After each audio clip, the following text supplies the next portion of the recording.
Coach, did you want to kick us off with the opening statement? Yeah, I mean, it's glad to be here under these circumstances with so much excitement, so much expectations surrounding our program.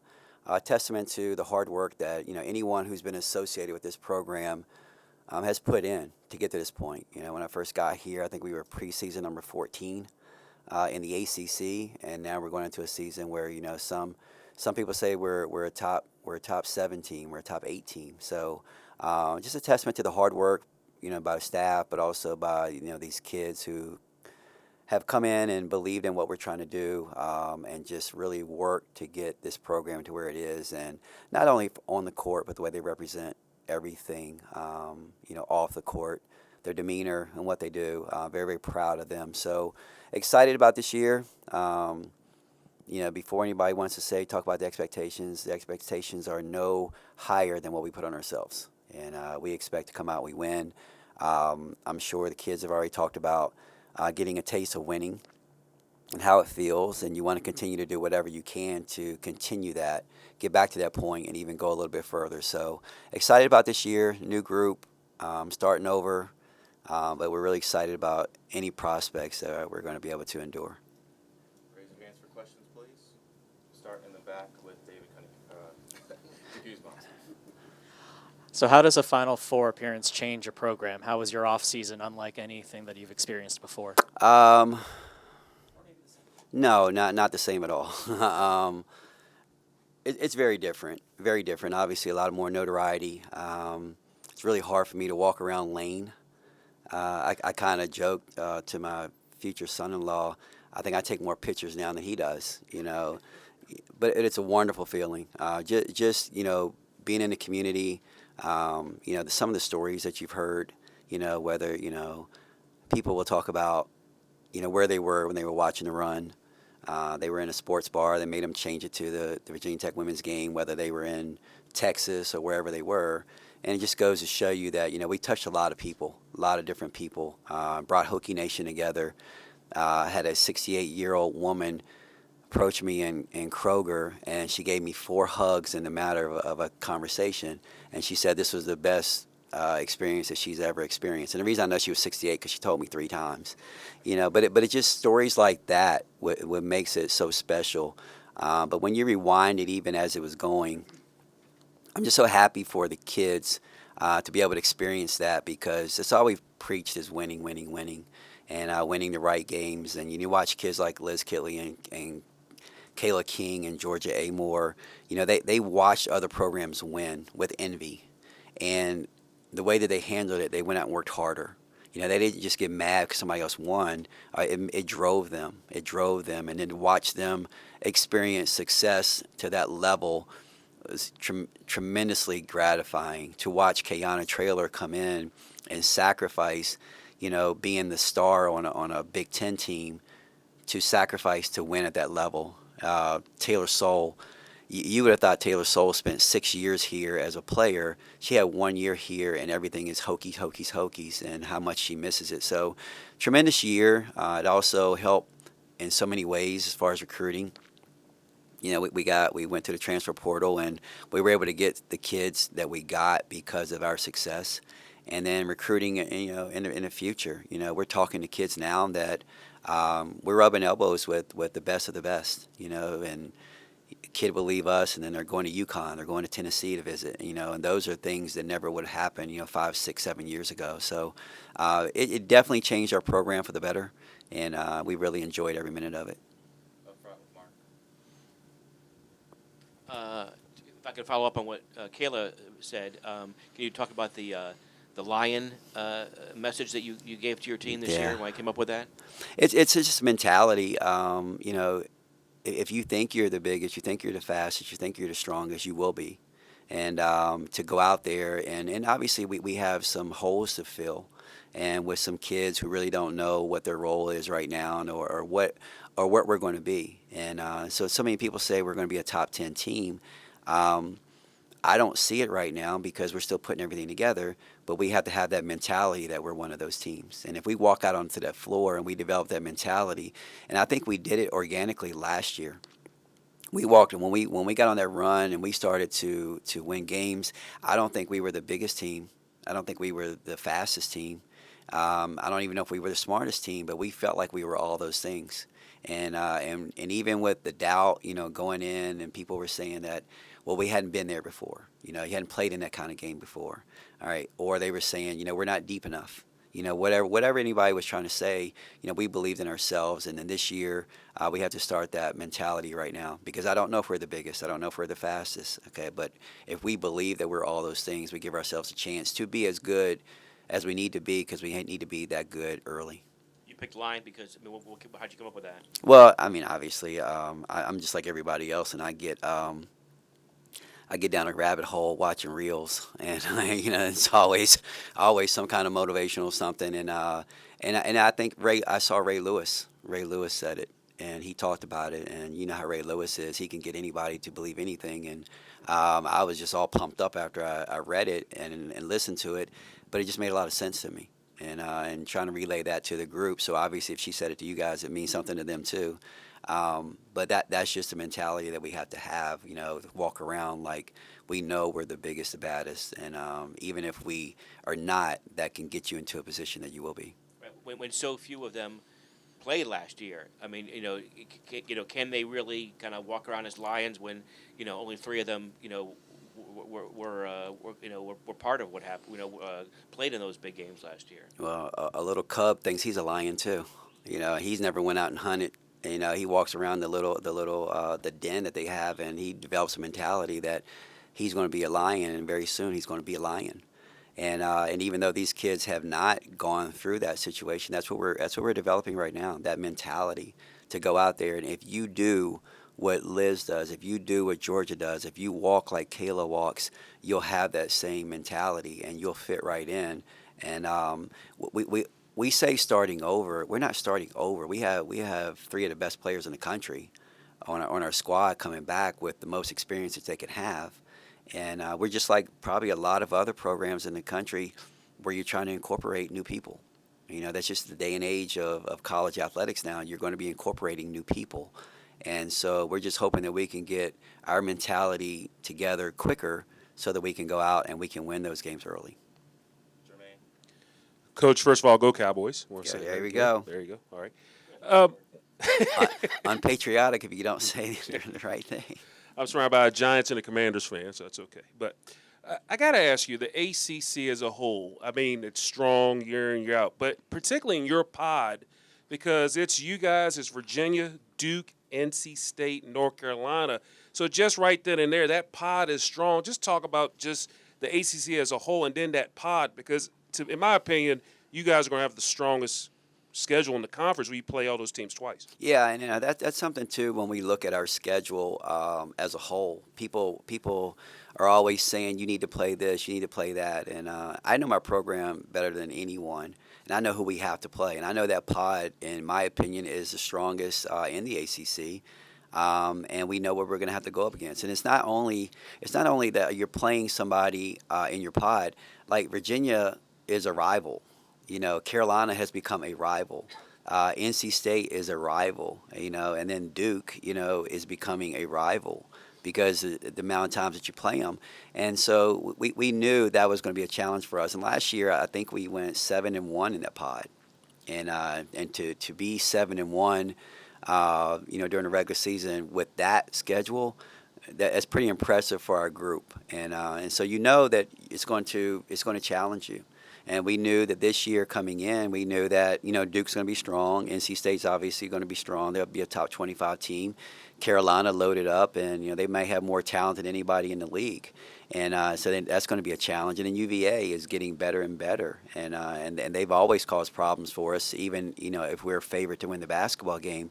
But then this year, we just had an opportunity to even expand upon that. And, the Iowa game, which came to me, and I didn't want to play Iowa the second game of the year. That's really tough. You want to get everything going, but we just felt like it was such a great game, not only for our program, this university, but for women's basketball in general. And we felt an obligation, and I mulled it over for probably 24 hours, and then I just kept saying that it just makes so much sense to go ahead and play that game. The LSU game I had nothing to do with. They threw us there, and but we're playing it. But I think it's going to be a win-win regardless because you're getting to play that type. I think playing Tennessee early last year helped us down the line. Obviously, playing them again late. We knew the speed, we knew everything, and to go and play two teams that were in the finals last year, all the while you were in the Final Four as well. I think it's just really going to give you a team focus, but also give you an opportunity to test your wits against the best early. You'll have to forgive me. I'm still not over 40-0 in week 1. That was crazy. Something I asked the other two about, but obviously Liz and Kayla and Georgia all opted to come back this year in this transfer portal era. Why do you think Virginia Tech is a place that your top players want to stay and others want to come play for you rather than leave? I think it's their character, but also it's a combination too of the type of player that we go recruit. We shifted the whole pendulum of what kind of kid we wanted. My first 2 years, we were chasing the 5 stars and the athletes and even the ones that we did capture, they just weren't really a good fit for what we were trying to do. And then we shifted our focus and we went after the Liz Kitley type and the Kayla King type. And what I mean by that, they're very, very smart basketball players. And we felt like even if they lack something in what some people deem as athleticism or any other attributes that they give to athletes, we felt like they were good kids who were going to work hard and really be loyal. And all that's come to. And the way that Liz Kitley works, the way that Kayla King works, the way that Georgia Amore works, it becomes infectious. Because when other kids see them in the gym as much as they're in the gym, and they're your best players, it's almost like they guilt the other kids into being there, whether they want to be there or not. But if they're there, then they continue to get better. And they just set the standard. And so now when those kids are here, they're very loyal. They absolutely love Virginia Tech. Absolutely love Virginia Tech. And you never can say never, but when you're talking to them and you're around them and they're in your program, you never fear that even if something shinier comes that they want to go test it out because they're very loyal. They've been raised a certain way. And not saying that kids who do transfer, they're bad. Everybody's situation is different, but you just know those kids are going to stick it out and fight because they love Virginia Tech. And when you have kids who love Virginia Tech like this, then it gives us a chance to win because we have no 5 stars on our roster. We're going up against teams that have 7, 8, 9 5 stars and McDonald's All-Americans. But what we have is kids who love Virginia Tech and will fight for Virginia Tech, and it gives us a chance to win. Also included the fact that they are really good basketball players. I know in years past you've talked about not necessarily earning or gaining the respect from the outside teams or outside, different programs wanting to schedule you guys. Sitting in that seat now, what's it like reflecting back since you've been here to now earn that respect? Kind of the long way, I guess, but what's that feel like now to kind of see people put respect on your name? It's familiar from what I was used to, but in a different way. When I was at James Madison, nobody wanted to play us because we were a mid-major power. We were consistently ranked one of the best, if not the best, mid-major team. So none of the Power Fives wanted to play you. Nobody would play you, and it was really hard to try to, get our schedule together. This year, it was the same. Nobody wanted to play us, but for a different reason. Now we were a power. And I mean, we were calling people. We did not finish our schedule until, I think, the last day of August this year. And that is the latest I've ever. I mean, you're always finish your schedule in May. But we were trying to finish it, and we were calling some Power 5 teams, and we were like, look, we'll come to you. And they were like, that's a hard no. And, I mean, they were just like, no, not yet, no, you guys are too good, no. So I probably should have finished my schedule before Liz made the announcement that she was coming back, and it would have been a lot easier. But again, it's a lot of respect. It's a lot of respect, and I tell you too, when I leave campus and I go to recruiting here or there, the amount of respect that's on our program is tremendous. is tremendous, and it's almost like we're a standard to a certain point. People want to know, well, what do you do? How do you do this? I love watching you guys play. I heard that so many times this summer from other coaches who I didn't even know. Love watching you guys play. Love following you guys the way you do it. But the biggest respect that I get, and I don't think I'll get in trouble for saying this, is like from referees, who will talk about your kids and talk about how well they are, perform. Even if it's a tough call or tough play, they don't complain. They just play through it. And when you get that kind of compliments, it's kind of like as a father, when people would come up to me about my daughters and they would say, your daughters are so beautiful. And I would be like, okay, thank you, thank you, thank you. But when they would come to me and they say, man, your daughters are so well behaved, they were this and that, that's when the buttons pop off your chest, because you can't control what you look like, but you can control what your character is and how you act. And when people compliment my team on the way that they act or represent so many Hokies across the country, people who are probably casual fans, probably people who don't even watch women's basketball would come up to me and they would comment on how well our team represented themselves throughout the NCAA tournament. And people who, a lot of times it might be women who were mothers and they don't really watch the game like in a technical way, but they see the personal side of it. Oh, your kids are so well behaved. But that's still very, very gratifying and a proud moment for me as a coach. But that's where our program has gone to. And again, it's a testament to these kids who have really bought into our philosophy and what we want to be. In the second row, let's go to Will. Coach, last year we saw your group become just a rock-solid defensive unit to kind of go along with the already strong offense. How are you guys going to look to replicate that success with just kind of a reshaped roster around the core? Man, you just gave me. Can you say that again? We were rock solid. Is that what you said? Rock solid defense. Defensive group. Man. See, I think our local reporter should comment more on that.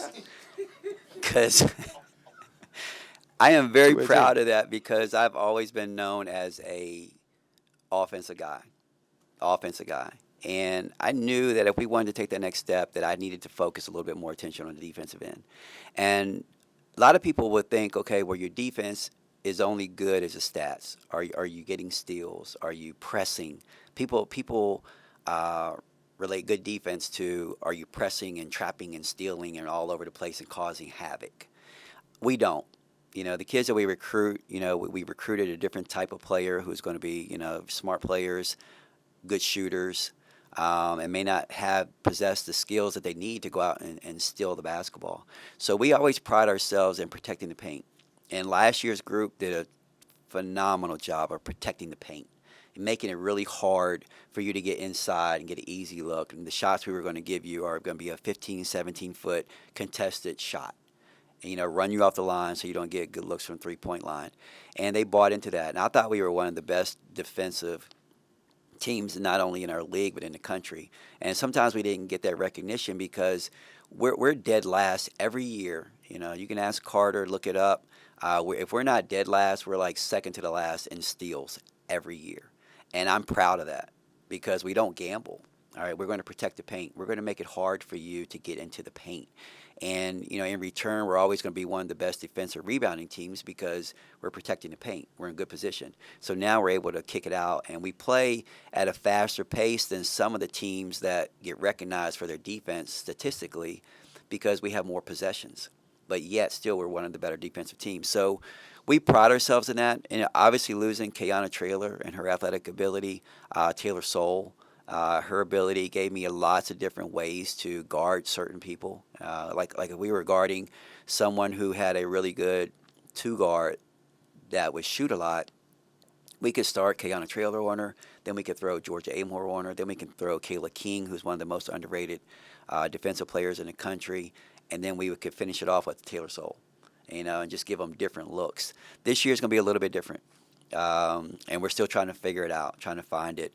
I think we're a better three-point shooting team than last year, but we're not as good as a defensive team yet. And everybody has to understand, Matilda Eck has to understand that she can push out because she's going to have help in other ways. Rose Michel is going to have to understand that push out more because she's going to have help in certain areas. So it's a work in progress, but I like our possibilities. But the defensive end is a big part of what we talk about and how we're going to get to where we want to get to. what have the first 6-7 days of practice been like in just teaching, kind of instilling everything, new group? You feel like the Europe trip kind of helped speed up the process of everybody gelling, and has anything surprised you? The Europe trip, I think it really helped the camaraderie of the group. I don't know how much it has helped us gel as a basketball team on the floor. Liz and Georgia didn't play at all out there, and we wanted to rest them. So the other kids got a chance to play. They played freely. We still scored over 100 points in both games. But now, all of a sudden, insert Liz Kitley, you play differently. Insert Georgia Amore, you play differently. So now, playing with both of those kids, they understand where the focus really is and how they're going to play well off of each other. This time of the year, and probably for the next couple weeks, I will second guess myself. I'll question myself a lot because you have nothing to compare it to. And what I love to do is talk to other coaches, and if I get a chance, go see somebody else practice. It gives you a different gauge of where you are. So where we are right now, I know we have lots of energy. I know we have lots of talent, and we make lots of mistakes right now. And the balance is I have to keep my veterans loose because they've logged a lot of minutes while I'm teaching the others. And so it's constant balance of making sure that I can balance everything for everybody so that Liz and Georgia don't get stiff while I'm teaching having a long soliloquy of what we need to do. They stay engaged in what we're doing, but they're doing a tremendous job of helping me coach. So instead of me having to pull Clara Strack to the side, I'll say Liz, or I'll look over and Liz has already grabbed her. Hey, he wants you to do it like this. Okay, Georgia, she's talking to Samaya Suffering. And I even had a point the other day, and I was talking to Samaya about something, and we had a little bit of a break, and Samaya walks right past me to go ask Georgia what I meant, and I was right there, and I'm like, okay, all right, I'll take that. I don't have to do it because she's doing it for me. But so right now we have a lot of energy, a lot of good plays, some bad plays right now, but I think that's everybody in the country. We got time for one more, David. Working players out one-on-one. I know you heard me ask Kayla about it. I know it's not something that happens at every other school. I'm sure you pride yourself in that. Why do you do that? Why do you work everyone out one-on-one? And I'm sure as a coach, it helps you, I guess, see right there in front of you the progress kids make, over their time with you. Yeah, that was a cornerstone of our program when I was at James Madison. It's how we got to be as good as we were at James Madison. It's what I love to do. It's every coach has their thing. Some coaches love X's and O's, and I like X's and O's, but you're not going to catch me doing X's and O's when I'm sitting on my dock at the lake in the summer. No, I'm not. All right, I love them. When I get into that mode, I'm really good at it. But I can work a kid out all day long, because it's their natural development. But it's also twofold. It's going to help us get better. We get kids like a Liz Kitley who was, a 4-star, and she was good. She was recruited highly, but nobody in the world thought she was going to be 2-time, possibly 3-time player of the year when we brought her in here. But she works hard. But the other thing that it does, it gives me an opportunity to learn my kids. Before I work out Liz or Georgia, we'll walk the floor up and down dribbling the basketball, and we just talk. I might talk about Raven. I might talk about Georgia and her little sister, Gemma. We just talk. We talk, and I learn them. They learn me. And while I'm down on the floor, the conversations that we have, we build a relationship. And so many people will say, well, why do your kids play so hard for you? It's because I know them. They know me. And if I'm going to coach them hard, I have to know them. And so we get in there and I get to know those kids. And then it helps me too, because a lot of programs, and I'm not saying it's wrong, but the assistant coach will work out the player and the head coach will be off somewhere shaking hand or kissing babies. And I told Whit when he hired me, I want to be on the floor with my kids. I will shake hands and I will kiss the babies, but give me the opportunity and I want to be with my kids. And that's how we're going to develop this program. But it's also when I'm down there with them, I know what they can do. All right. I work Liz Kitley out to see what plays I can run for her. where I can get her the ball. If she's really good at this area, then I'll run a play to get her the ball there. Georgia Amore, if she's this, if I want to put in a play, I'll work on the footwork so that she can get it. So everything we do on the floor is something that we're going to do in a game. And it's not a lot of wasted moment. You're never going to come and watch me work out the kids and I'm going to have trash cans down there or, the cones or this and that. Because last time I checked, there is no chair or cones out there on the floor when we play. It's all natural stuff. But it just gives me an opportunity to really connect with them. And, when recruits come and they watch us, they can see how genuine it is. So many of them say it's so genuine. You guys are genuine. You can tell that you work them out, and it's not just staged for me coming in to watch a workout. It's very genuine, but it carries over to so many ways, and it really has helped our program. It's exhausting. It is exhausting. Sometimes I can be down there with 4 of them for 4 straight hours, and then we go into a 2.5-hour practice. And I go home, and my wife she'll just have the ice bag, or she understands I've done it. But it's just so gratifying to watch them go out and apply it, and to get better, and to watch them continue to get better, and that's your reward. All right, guys.